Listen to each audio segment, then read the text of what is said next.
Peace be upon you all. Domestic problems, issues, poverty, low quality of life, injustice of control, and a lot of such words which, regardless from where you are, who's controlling your country, democratic country or dictatorship country, it doesn't make difference. The point is the same regardless. But because people are different, in that case, the methods of how can we control and convince these people to be patient for each single domestic problem that we have in a country.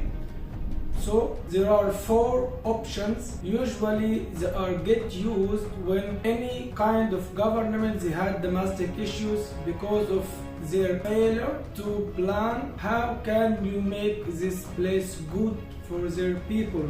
In the first one, the most famous one, it was always used, it is go to war. If you have any domestic issues, choose your neighboring countries, or regardless even your neighboring countries, choose any weak country and then start to provoke some situation over there. After that, convince your people that you need to go to war because you should protect democracy, quality of life, national security. When you convince your people that you need to go to war, so you just go ahead and everyone will support you regardless of the poverty level, low quality level they will live in, but because they will feel they are supporting a great cause. So just go to war. Second one, after you are going to war, if that you will not go to war, is create an enemy. Regardless of that enemy is a domestic enemy or this enemy is a global enemy, it doesn't make any difference. Create enemy, awake some enemy. There is even Marxism, like accuse some, I don't know, group of people who living in your country that maybe they are a potential terrorism in the future, so you should fight against them. So you choose part of this kind of just create an enemy, start direct people using the media that you should fight that enemy, you should be patient with me,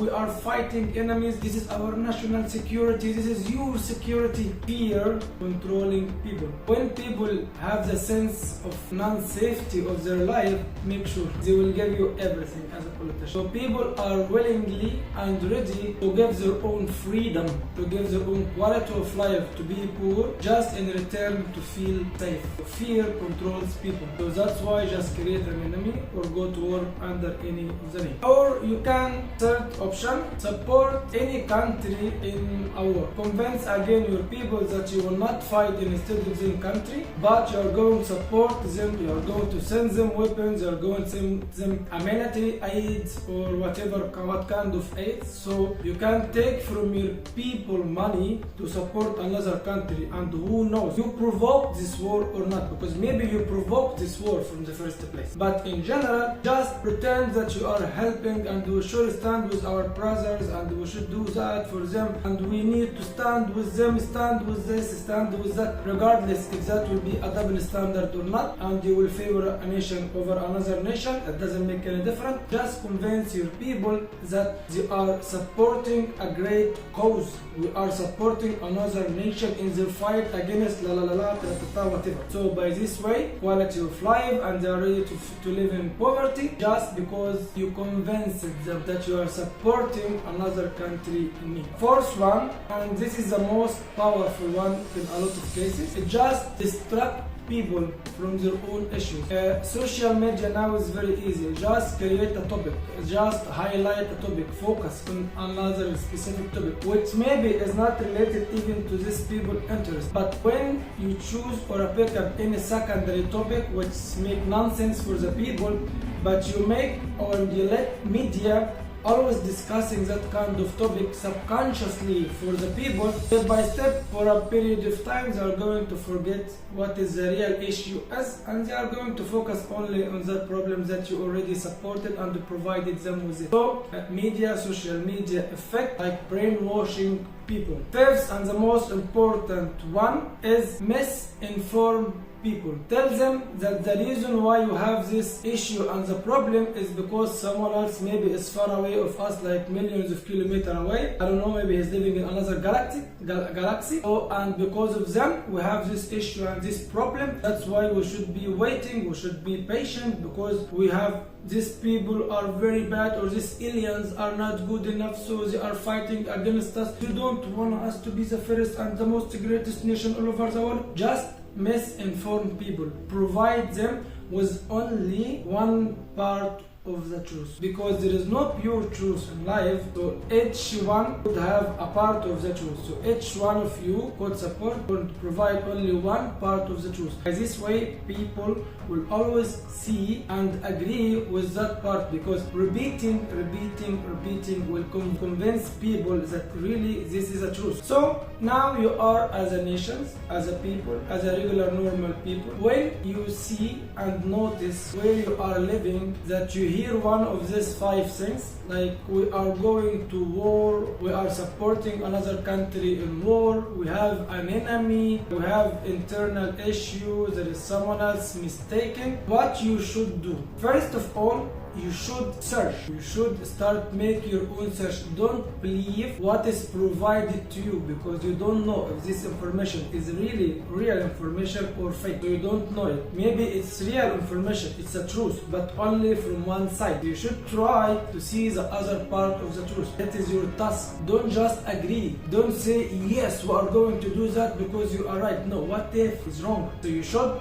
your task, do your own research and read about it before you give approve, because every time you give approve for something, so you give up something that you have. Why you should go to war if really there is no enemy? Why you should believe that this person is your enemy, but in fact maybe is not your enemy at all? Why you should give your head, your mind, your brain, social media, and after that you said, oh my god, I was brainwashed? No, you wasn't brainwashed. You accepted to be brainwashed. So your task as a regular person is try to check. If you are lazy and you don't want to do anything, at least don't agree. Simple enough. If you don't want to find the truth, if you don't want to search for the truth, so at least don't agree with what is going on. If you don't know, say I'm sorry, I don't know, so I will not give my voice. That if you really believe that you can do something like this, but don't just go with the crowd and say yeah, one with you, and you didn't read, you didn't do your research, you only heard the truth from one part,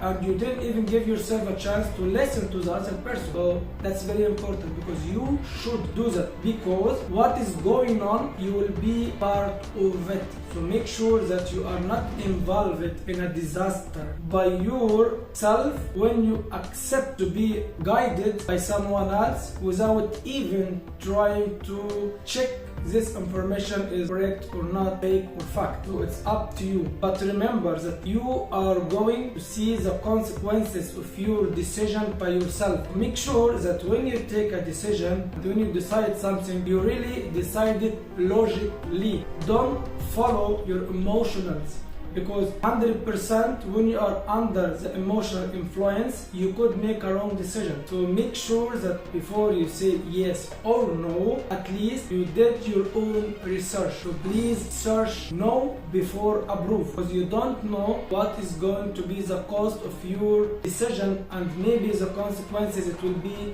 devastated, be a disaster, maybe in somewhere else in the world. So make sure to do that for you. I gave you the 5 points which usually get used along our history, and your task is to check the truth. Everything is up to you. Thank you so much for listening. If you really think that you want to add something, please write it.